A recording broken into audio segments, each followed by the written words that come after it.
நமக்கு வந்து நம்முடைய மனைவி தான் பெருசு, நம்முடைய கணவன் தான் பெருசுன்னு வந்தவங்கலாம் இருக்காங்க. இந்த கணவன் மனைவிக்குள்ள வரக்கூடிய பிரச்சனை இருக்கு இல்லையா? இதை சால்வ் பண்றதுக்கும், அதை சரியா கொண்டு போறதுக்கும் பல வாய்ப்புகள் இருக்கு. இதை யாராவது நம்ம கையில எடுத்திருக்கோமா? இல்ல.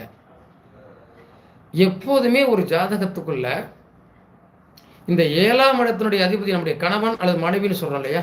இந்த 7ஆம் இடத்தினுடைய அதிபதி லக்னாதிபதியோடு தொடர்புபட்டு 5, 9 பார்வை அல்லது சேர்க்கை பெற்றுச்சு அப்படின்னா, இந்த லக்னாதிபதிக்கு இவருக்கு வந்த மனைவி இவரை விட்டு பிரியாத பாசமான நிலையான மனைவியாக இருக்கிறார்னு அர்த்தம். இந்த 7ஆம் இடத்து அதிபதி 8லேயோ 6லேயோ மறைந்திருக்கிறது என்று சொன்னால் 30 வயது 40 வயது வரை கணவனுக்கும் மனைவிக்குள்ள பிரச்சனையை ஏற்படுத்தக்கூடிய மனைவியாக அல்லது கணவனாக வருகிறார்.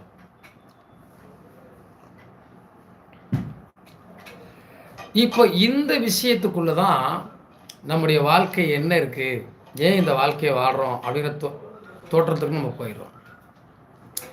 இந்த தோற்றத்தை ஏற்படுத்துவதற்கான வாய்ப்பை பெறுவதற்கான காலகட்டத்தை ஏற்படுத்துவது நமக்கு நடக்கக்கூடிய திசாபுத்திகள். ஒரு 20 வயசு 22 வயசு 19 வயசுல உங்களுக்கு கேது திசை நடக்கிறது என்று சொன்னால், அந்த 6 ஆண்டு காலம் திருமணம் நடந்தது என்றால் ரொம்ப கவனமாக இருக்கணும். கணவனை விட்டு மனைவி பிரிவது, மனைவியை விட்டு கணவி பிரிவது பிரிவுகளை ஏற்படுத்தக்கூடிய காலகட்டமாக இருக்கும். கேது என்பது நம்மை கட்டி போற்றோன்னு சொல்லுவோம். ஒரு மனிதனுடைய வாழ்க்கை வாழ்வாதாரத்தை தீர்மானிக்கக்கூடியது கேதுவாக இருந்தாலும் அது ஒரு கயிறு நம்மளை இறுக்கி கட்டி போட்டுரும். இந்த காலகட்டத்தை கடந்து போறதுக்கு கேது திசை நடக்கிறது என்று சொன்னால், அந்த காலகட்டத்தை கடக்கும் வரை கவனமும் நிதானமும் இல்லாத போது வாழ்க்கையில் தோத்து போயிடுவோம். இந்த கவனம் நிதானத்தை நாம் எப்படி கடைபிடிக்க முடியும்? ஏதோ பார்த்தோம், ஏதோ சந்தித்தோம், ஏதோ விரும்பினோம், ஏதோ திருமணம் பண்ணோம், ஏதோ குழந்தைய பெற்றுக்கிட்டோம், நீ ஒரு பக்கம் நான் ஒரு பக்கம் போனோம்னா அது வாழ்க்கை இல்லை. வாழ்க்கையில் பெரிய பிரச்சனைகளை கொண்டு வந்துடுது, வாழ்வாதாரத்தில் பெரிய பிரச்சனையும் கொண்டு வந்துடுது. ஒரு விஷயம் நண்பர் கேட்டிருக்காரு, எனக்கு வேலை கிடைக்குமா?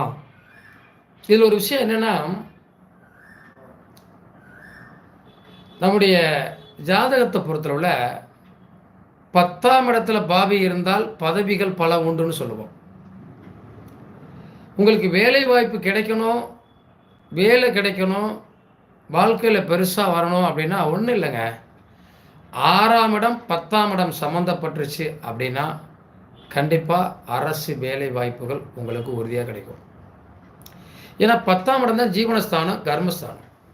இந்த 10ஆம் இடம் பலமிழந்து போகிற போது நாம் வெற்றி பெற முடியுமா அப்படின்னு சொல்ல முடியாது. இந்த 6ஆம் இடம் தான் அடிமை வேலை, வேலைக்கு போகக்கூடிய வாய்ப்பு. இந்த 6ஆம் இடத்துல வந்து 10ஆம் இடம் அமர்ந்திருந்தாலோ, 10ஆம் இடத்து அதிபதி 6ஆம் இடத்தோடு சம்மந்தப்பட்டுட்டாலோ கண்டிப்பாக நமக்கு அரசு வேலை, அரசு உத்தியோகம் கண்டிப்பாக உண்டு. நீங்கள் திருமணம் எப்போது அப்படின்னு கேட்குறீங்க. நீங்கள் வந்து உங்களுடைய ராசி நட்சத்திரங்களை கொஞ்சம் பதிவிடுங்க. டேட்டா பர்த் பதிவிட்டுறீங்க அப்படின்னா உங்கள் டேட்டா பர்த்தை போட்டுன்னா உங்களுடைய ஜாதகத்தை எடுத்து பலன் சொல்லணும். அப்போ உங்களுடைய ராசி நட்சத்திரங்களை பதிவிட்டீங்கன்னா ஈஸியாக இருக்கும்.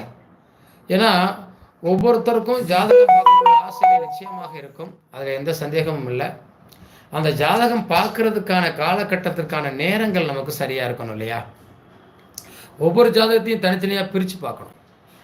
இப்போது கிட்டத்தட்ட ஒரு 5000 பேருக்கு குழந்தை பார்க்க இல்லாதவங்களுக்கு குழந்தை பிறந்திருக்கு, ஆயிரக்கணக்கான பேருக்கு திருமண தடை இருந்தவங்களுக்கு திருமணம் நடந்திருக்கு அப்படின்னு நம்ம சொல்ல வர்றோம். அப்படின்னா இந்த ஜாதக கட்டங்கள் நம்ம ஆய்வு பண்ணும்போது அந்த விஷயம் கிடைக்குது. ஒரு ஜாதகத்தை நாம் ஆய்வு செய்கிற போது தான் அந்த ஜாதகத்தில் என்ன பிரச்சனை இருக்குது, அந்த ஜாதகத்தில் எதனால கணவன் மனைவிக்குள்ள பிரச்சனை வருது, எதனால திருமணம் லேட் ஆகுது, திருமணம் லேட்டாகி போகிறதுக்கான வாய்ப்பு என்ன இருக்குது அப்படின்னு நம்முடைய ஜாதகத்தை போட்டு பார்த்து திசாபுத்திகளை கணிக்கிற போது தான் அதற்கான காரணக்கட்டம் நமக்கு தெரிஞ்சிருது.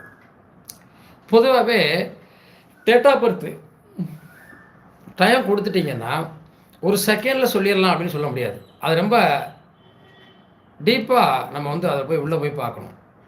நிச்சயமாக உங்களுடைய ராசி நட்சத்திரத்தை முதல்ல பதிவிடுங்க. கண்டிப்பாக நான் உங்களுக்கு சொல்கிறேன் அந்த விஷயத்தை. இன்னும் ஒரு நாள் அதற்கு ரெடியாகிட்டு